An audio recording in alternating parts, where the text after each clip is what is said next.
کہ جو یتیم کو دھکے دیا کرتے تھے، ارائیت الذی یکذب بالدین فذلک الذی یدع الیتیم، اور آقا کریم کو کہا کہ آپ یتیم پہ دباؤ نہیں ڈالیں گے بلکہ شفقت کریں گے، اور آقا کریم نے فرمایا جو شخص یتیم کی کفالت کرے گا، انا وکافل الیتیم، میں اور یتیم کی کفالت کرنے والا قیامت کے دن اس طرح قریب ہوں گے جس طرح میری یہ 2 انگلیاں قریب ہیں۔ یہ کتنی بڑی بات ہے جو حضور نے اعزاز قائم کر دیا۔ وہ یتیم کو اس لیے دھکے دیتے تھے کہ اس کو منحوس سمجھتے تھے۔ اب حضور کا ذرا دیکھیے انداز محبت۔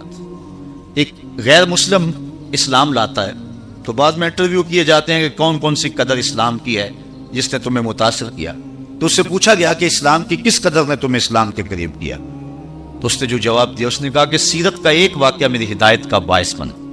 وہ اس طرح، ایک دن حضور کی مجلس لگی ہوئی تھی، لوگ بیٹھے ہوئے تھے، تو ایک شخص حاضر ہوا اور عرض کیا حضور میرا بیٹا گم ہو گیا اور صبح سے نہیں مل رہا، میں آپ کی خدمت میں اس لیے حاضر ہوا ہوں کہ دعا کریں کہ وہ مل جائے، میں الگ پریشان ہوں، اس کی ماں الگ تڑپ رہی ہے۔ قبل اس سے کہ حضور دعا کے لیے ہاتھ اٹھاتے، مجلس کے دوسرے کونے میں ایک شخص اٹھ کے کھڑا ہو گیا جو ابھی آیا تھا، کہنے لگا حضور میں ابھی آیا ہوں، میں نے فلاں باغ میں اس کے بیٹے کو بچوں کے ساتھ کھیلتا ہوا دیکھا۔ جب باپ نے سنا تو ابھی ہاتھ اٹھے نہیں تھے کہ کام بن گیا، اس نے دوڑ لگا دی، آقا فرمائے سے بلاؤ، بلایا گیا، کہا بڑی جلدی ہے حضور، آپ جانتے ہیں ایک باپ کے جذبات کیا ہوتے ہیں، تو میں ضرور جاؤ، میں تمہیں نہیں روکتا، لیکن میری صرف ایک بات یاد رکھنا، جب باغ کے کنارے جاؤ تو وہاں بچوں کو اکٹھا کھیلتے ہوئے دیکھو، تمہارا بچہ تمہیں نظر آ جائے تو اس کو بیٹا کہہ کے آواز نہ دینا، اس کو نام لے کے اسے پکار۔ عرض کی حضور وہ میرا بیٹا ہے، اگر میں بیٹا کہہ کے پکاروں تو اس میں حرج بھی کیا ہے؟ فرمایا تم صبح سے بچھڑے ہوئے، تمہارے لہجے میں بلا کی مٹھاس ہوگی، تم نہیں جانتے، ہو سکتا ان کھیلنے والے بچوں میں کوئی یتیم بچہ بھی کھیل رہا ہو، تو جب تم اپنے بیٹے کو بیٹا کہہ کے پکارو گے، کیونکہ مٹھاس بڑی ہوگی تمہارے لہجے میں، اس کا دل چوٹ کھا جائے گا، کاش کہ آج میرا باپ ہوتا تو مجھے بھی بیٹا کہہ کے پکارتا۔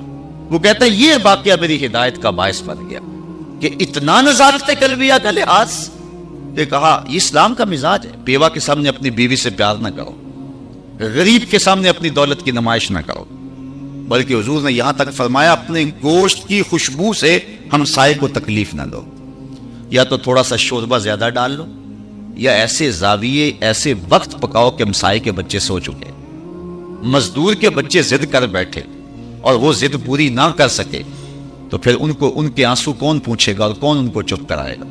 وہ کیا کسی نے کہا تھا دوپہر کو وہ سو جاتی ہے اس ڈر سے، دوپہر کو وہ بچوں کو سلا دیتی ہے اس ڈر سے، گلی میں پھر کھلونے بیچنے والا نہ آ جائے۔ کبھی ان لوگوں کے دکھ بھی ہم نے سمجھے ہوئے ہوتے۔ ہماری حالت تو یہ ہے کہ ہمارے دیہاتوں میں رواج ہے کہ جب کوئی شخص اپنی بیٹی کو رخصت کرتا ہے تو اس کا جہیز چارپائیوں پہ بچھا دیتے ہیں، اور پھر ایک بندے کو پیغام دیا جاتا ہے ایک عورت کو، جاؤ پوری بستی میں بتاؤ کہ ہماری بیٹی کا جہیز دیکھ جائے۔ اس کو ہم دیہاتی زبان کے اندر رسم وکالہ کہتے ہیں۔ دیا تو اپنی بیٹی کو ہے، لوگوں کو دکھلا رہے ہیں داد وصول کرنے کے لیے کہ بڑا جی حد کر دی، کمال ہوگی، ہم نے تو داد دے دی، 4 دن تندوروں پر چوپالوں میں یہی بات ہوئی، لیکن یہ نہ سوچا کہ تمہاری بیٹی کا جہیز دیکھنے کے لیے بیوہ کی یتیم بچیاں بھی آئیں، اس مزدور کی بیٹیاں بھی آئیں جو بڑھاپے کے باوجود، کانپتے ہوئے بدن کے باوجود کلی والا ڈبہ اٹھا کے مزدوروں والے اڈے پہ جا کے بیٹھتا ہے اور بوڑھا سمجھ کے اسے کوئی قبول بھی نہیں کرتا، اور وہ کہتا ہے مجھے 10-20 روپے کم دے دینا، لیکن کوئی اسے قبول نہیں کرتا۔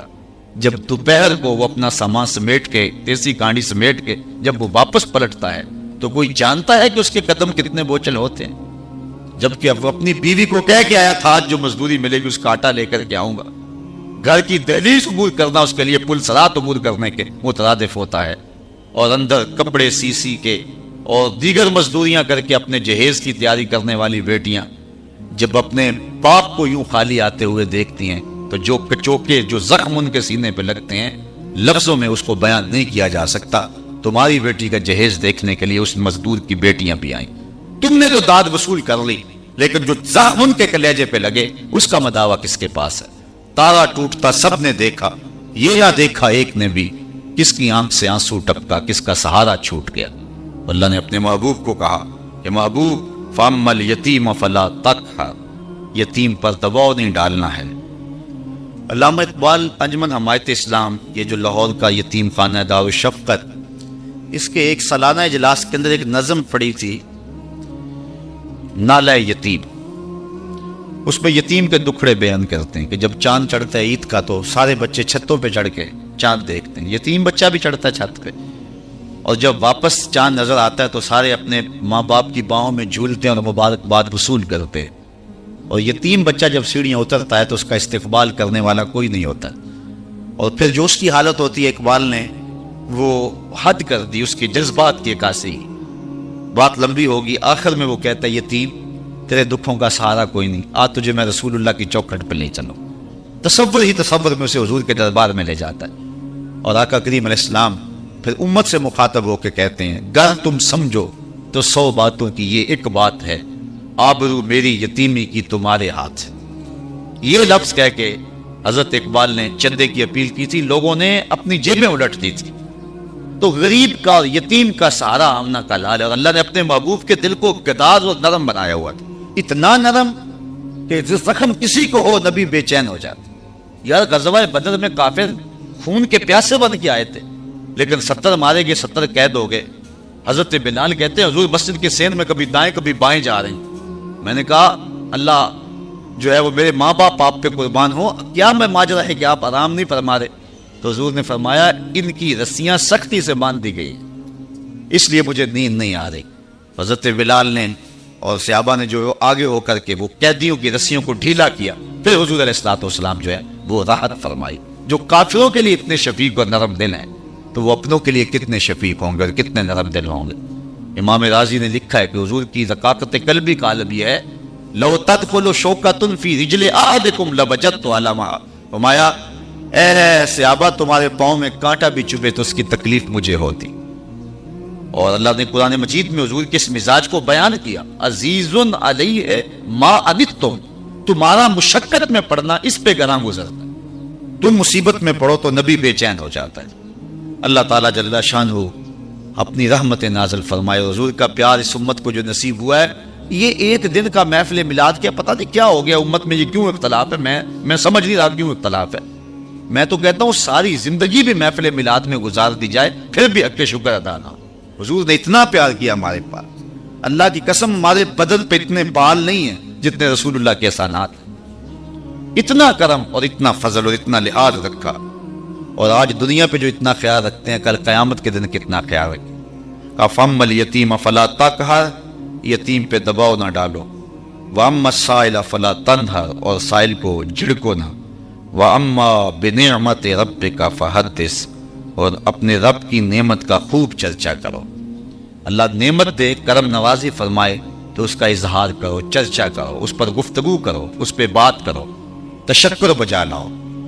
حضور علیہ الصلوۃ والسلام اللہ کی من جملہ نعمتوں میں سے سب سے بڑی نعمت، محمد نعمت اللہ، یہ امام بخاری کے لفظ ہیں. حضور اللہ کی نعمت ہیں، تو حضور کی آمد پر پھر اظہار مسرت، اظہار بشاشت، یہ اہل ایمان کا شیوا ہے، اہل ایمان کا طریقہ ہے اور اہل ایمان کا دستور ہے. حضرت حسان بن ثابت رضی اللہ تعالیٰ عنہ فرماتے ہیں، من علینا ربنا ہم باسفینا محمدا، اللہ نے احسان کیا کہ حضور عطا کر دی. میں نے کتب میں پڑھا ہے 12 نبیوں نے آرزو کی ہے کہ ہم حضور کی امت سے ہوں. ہم نے کوئی آرزو بھی نہیں کی تھی، سوئے تھے مقدر جاگ اٹھے. مؤذن نے کان میں آ کر کے جو ہے وہ مبارک دی، مبارک ہو تو آقا کا غلام بن کے آ رہا ہے. وہ کیا کسی نے کہا تھا، شاہوں سے ملا ہے نہ توگر سے ملا ہے، اللہ کا عرفان اسی در سے ملا ہے. اوروں کو ملا ہے تو مقدر سے ملا ہے، مجھ کو تو مقدر بھی تیرے در سے ملا ہے. نبیوں نے تذکرے کی. ابن عساکر نے، اللہ اس شخص کا بھلا کرے، اصل ہم تو شہد کھا لیتے ہیں نا، ہمیں نہیں پتا کہ مکھی کہاں کہاں سے رس چوستی ہے. میں نے کتب میں پڑھا کہ جب مکھی چلتی ہے نا تو 1000 کلومیٹر تک یہ جاتی ہے. 1000 کلومیٹر اتنی گولی کی طرح جا رہی ہے، اور وہاں سے رس چوسا اور پھر آئی اور چھتے میں رکھا، پھر چلی. اور ایک مکھی نہیں، ہزاروں مکھیاں، اور پھر جا کے شہد کشید ہوتا. ہمیں تو آرام کے ساتھ مل جاتا ہے، لیکن یہ کتنے لاکھوں کلومیٹر کے سفر کا نتیجہ. یہ حدیثیں جو ہمارے پاس ہیں یہ تو ہمیں آسانی سے مل گئی، لیکن ان محدثین نے کتنی محنت کی. ابن عساکر کو ابن عساکر اسی لیے کہتے ہیں کہ وہ رہتا ہی لشکروں کے ساتھ ہے. جب کوئی لشکر راستہ ہوتا تو ابن عساکر بھی چلا جاتا. لوگ تلواریں تیز کر رہے ہوتے، یہ لوگوں سے پوچھتا ہوتا، یار تم نے حضور کا کوئی فرمان تو نہیں سنا؟ اگر سنا ہے تو مجھے بتاؤ. تو اس طرح وہ جمع کرتا رہتا. میرے پاس ابن عساکر کتاب نہیں ہے، اس کا خلاصہ ہے. وہ خلاصہ 40 جلدوں کے اندر ہے. جس کتاب کا خلاصہ 40 جلدوں کے اندر، آپ اندازہ کریں کہ وہ کتاب کتنی بڑی ہو. تو اس میں یہ روایت نقل کی ہے جو ہے وہ ابن عساکر نے. اللہ بھلا کرے کہاں کہاں سے شہد نہ چھوڑا اور کہاں کہاں سے رس چوسا. اور آج ہمارے منہ جو مٹھے ہیں اور ہمارے دماغ جو معطر ہے اور حضور کی حدیث کا نور ہمارے تک پہنچا ہے، یہ محدثین کی محنت ہے. انہوں نے ہزاروں میل سفر کیا اور دقتیں سید پوری زندگی گزار دی. کسی محدث سے کسی نے پوچھا نا کہ زندگی کی سب سے بڑی آرزو، ہم تو کہتے ہیں عالی نصب کوٹھی ہو، لمبی لمبی گاڑی ہو، خوبصورت عورت کا پہلو ہو. ہماری آرزویں تو اس طرح کی ہیں نا. لیکن اس سے پوچھا گیا کوئی زندگی کی سب سے بڑی آرزو، کہنے لگا سند عالی و مکان خالی. میری آرزو یہ ہے کہ اونچی سند مل جائے جس میں راوی تھوڑے ہوں اور مکان خالی ہو، کوئی مداخلت نہ کرے، اور میں ایسی سندیں ڈھونڈ ڈھونڈ کے حضور کی حدیث سے جمع کرتا رہا. تو ابن عساکر نے یہ روایت جو ہے وہ نقل کی ہے کہ حضرت موسیٰ علیہ السلام پر جب الواح تورات کا نزول ہوا تو انہوں نے الواح تورات کو پڑھا تو اس امت کا تذکرہ پڑھا، امت مصطفیہ کا، اور اللہ کی بارگاہ میں عرض گزار ہوئے مالک ایک امت کا تذکرہ پڑھا ہے. اللہم انی اجد فی الالواح امتاً ہم السابقون الاولون، جو آئے گی بعد میں لیکن فضل و شرف کے اعتبار سے پہلے نمبر پہ ہو، وہ امت میری امت ہے. یہ دیکھیے نا، جو لوگ پیچھے بیٹھے ہوئے جب اٹھ کے جائیں گے کھانے کی باری آئے گی تو سب سے آگے یہی ہوں گے. وہ جب ڈرل کروا دیتے نا فوجی بھی، تو جب کہتے ہیں بہت ٹرن واپس پلٹو، تو جو پیچھے والے ہوتے ہیں انہی قدموں پہ پلٹتے ہیں، تو وہ سب سے آگے والے ہوتے ہیں. اللہ نے جب امتوں کو بھیجا تو امت مصطفیٰ سب سے پیچھے تھی. اور کل قیامت کے دن جب جنت کے دروازے کھول کے بہت ٹرن کہا جائے گا، سب سے آگے امت مصطفیٰ ہو. ہم السابقون الاول، مالک وہ امت میری امت کر دے. قال تلک امت احمد، کہا یہ تو میرے پیارے احمد کی امت. اچھا لمبے سوال ہیں. اللہم انی اجد فی الالواح امتا اناجیلہم فی صدورہم یقرؤون عزائرا. ایک ایسی امت کا تذکرہ پڑھا، ان کی کتابیں سینے میں ہوں گی، بے دیکھ کے پڑھیں گے. پچھلی امت میں کتاب اللہ کا حافظ صرف نبی ہوتا تھا، یہاں 7 سال کا بچہ بھی پورا قرآن سینے میں محفوظ رکھتا ہے. کہا مالک وہ امت میری امت بنا دے. کہا یہ تو میرے پیارے احمد کی امت ہے. پھر کہا ایسی امت کا تذکرہ پڑھا، یجعلون الصدقۃ فی بطونہم، جو صدقے کا مال خود کھائیں گے ثواب بھی خود کمائیں گے. پچھلی امت ہے تو پھینک دیتی، بجلی چکتی. ہم خود ذبح کریں، خود کھالو دیڑے، کھال بھی اپنے کام میں، گوشت بھی خود کھائیں، ثواب بھی خود کمائیں. یہ عجیب ماجرا ہے کہ بروز عید قرباں وہی ذبح بھی کرے ہے وہی لے ثواب الٹا. کہا مالک وہ امت میری امت بنا دے. قال تلک امت احمد، کہا یہ میرے پیارے احمد کی امت. پھر سوال کیا اللہ ایک ایسی امت کا تذکرہ پڑھا ہے یاکلون الفیع، جو مال فیع بھی کھائے. پچھلی امتوں کے لیے مال غنیمت تو جائز تھا لیکن جس میں لڑائی نہیں ہوئی مال فیع جائز نہیں تھا. اس امت کے لیے وہ بھی جائز ہے جس طرح باغ فدق تھا. کہا مالک وہ امت میری امت کر دے. کہا یہ تو میرے پیارے کی امت ہے. پھر کہا ایک ایسی امت کا تذکرہ بھی پڑھا، اذا ہم احدہم بسیئۃ فلم یعملھا ما کتبت لہ وان عملھا کتبت لہ سیئۃ واحدۃ فجعلھا امتی. قال تلک امت احمد. کہا ایک ایسی امت کا تذکرہ پڑھا، اگر گناہ کی نیت کرتے ہیں گناہ نہیں لکھا جاتا، کرتے ہیں ایک تو ایک ہی لکھا جاتا ہے، اور وہ بھی توبہ کریں تو مٹا دیا جاتا ہے.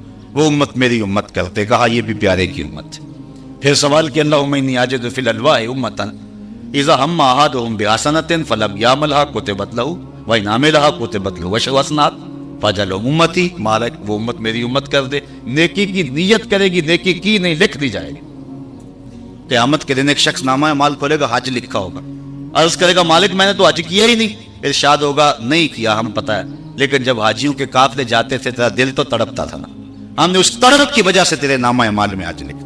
اور ایک اور سادی سی بات بتانا چاہتا ہوں، بدر کے شرکاء کی تعداد کتنی ہے بھلا؟ 313. لیکن پڑھیں آپ تاریخ، 313 لڑائی میں شامل نہیں ہوئے، 305 لڑے ہیں، 8 لوگ نہیں گئے. حضرت علی ہیں، حضرت ابو لبابہ ہیں، دیگر صحابہ ہیں، حضرت عثمان ہیں، حضرت ابو لبابہ اور دیگر صحابہ ہیں، نہیں گئے جنگ میں. لیکن جب مال غنیمت بٹا تو ان کو برابر کا حصہ دیا گیا. کیوں؟ اس لیے کہ گھر سے عزم کر کے چلے تھے. مومن نیت کرتا ہے تو نامہ اعمال میں نیکی لکھ دی جاتی. وَإِنْ عَمِلَهَا کتبت لہ عشر حسنات. اور اگر عمل کرتا ہے کہ لکھی 10 جاتی. آپ جانتے ہیں نمازیں تو 50 ہمارے اوپر لازم ہوئی تھی، لیکن حضرت موسیٰ نے کہا کہ میں بنی اسرائیل کا تجربہ رکھتا ہوں، یہ 50 نہیں پڑھ پائیں گے. پھر گئے 5 معاف ہوتی تھی، بالآخر 5 رہ گئی. تو حضرت موسیٰ نے تو عرض کی کہ ایک بار اور جائیے. کہا مجھے رب سے شرم آتی ہے، یعنی امت سے توقع وابستہ کی، یہ اتنی نکمی تو نہیں ہے کہ 5 بھی نہیں پڑے گی. اللہ اکبر. اب اللہ کا وعدہ لا تبدیل لکلمات اللہ، اس کی باتیں بدلتی نہیں. یہاں 9 مرتبہ بدلی ہے کہ نہیں بدلی؟ تو پھر کیا جواب ہوگا اس کا؟ یہی جواب، من جاء بالحسنۃ فلہ عشر امثالھا، جو ایک نیکی کرے 10 کا ثواب، پڑھو گے 5 ضرب دو 10 سے تو ثواب 50 کا ہی نصیب ہوگا، جس کی باتیں تبدیل نہیں ہوتی ہیں۔ یا اللہ یہ امت میری امت بنا دے، بڑی لمبی حدیث ہے۔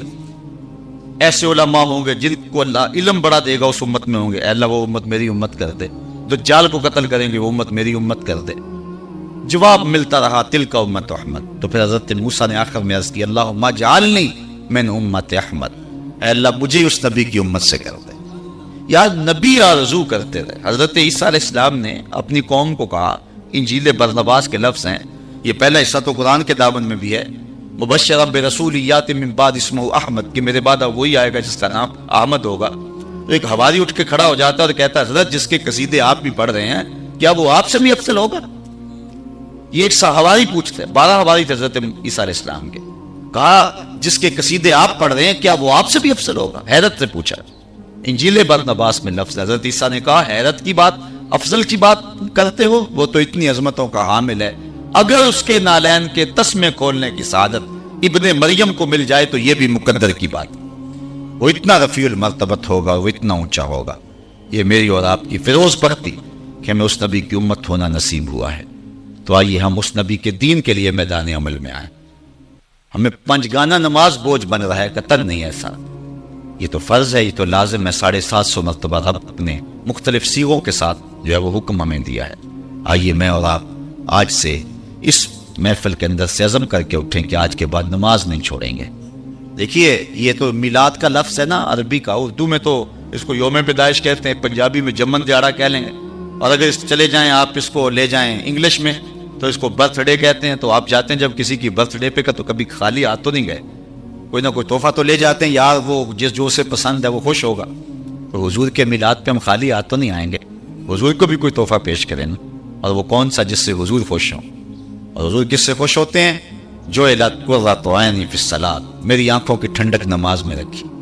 جب حضرت بلال حبشی کو اذان کا کہتے تھے تو یہ نہیں کہتے تھے کہ بلال اذان دے، بلکہ کہتے تھے ارے نا یا بلال، بلال اٹھو ہمارے دل کو راحت پہنچاؤ۔ حضور علیہ الصلوۃ والسلام کو تسکین ملتی تھی نماز پڑھنے سے۔ اصل جو نماز سے کنی کتراتے ہیں نماز کی لذت سے آشنا نہیں ہے۔ جب بندہ سجدے میں پیشانی رکھ کے رب کو پکار رہا ہوتا ہے تو پھر رنگ ہی کچھ اور ہوا کرتے۔ آئیے میں اور آپ اس عزم کے ساتھ آج کی اس مجلس کا اختتام کرتے ہیں۔ میری دل کی عطا گہرائیوں کے ساتھ دعا ہے کہ اللہ ہمارے میزبان محترم، ان کے بیٹوں کو اور ان کے اہل خانہ کو، اور آپ سب لوگ جتنے بھی تشریف لائے ہیں سب کو اس بابرکت محفل دودھ کی برکت نصیب فرمائے، اور ہمیں حضور علیہ الصلوۃ والسلام کے ادب والوں میں رکھے، اور حضور علیہ الصلوۃ والسلام کی محبت ہمارے سینے کا خزینہ بنے۔ جب کوئی بھی حضور کا نام لے تو ہمارا دل ٹھنڈا ہو اور تسکین پائے اور راحت پہنچے۔ حضور کے ادب کی بھی توفیق دے اور حضور کے دین پر عمل کرنے کی بھی اللہ توفیق عطا فرمائے۔ وآخر دعوانا ان الحمد للہ رب العالمین۔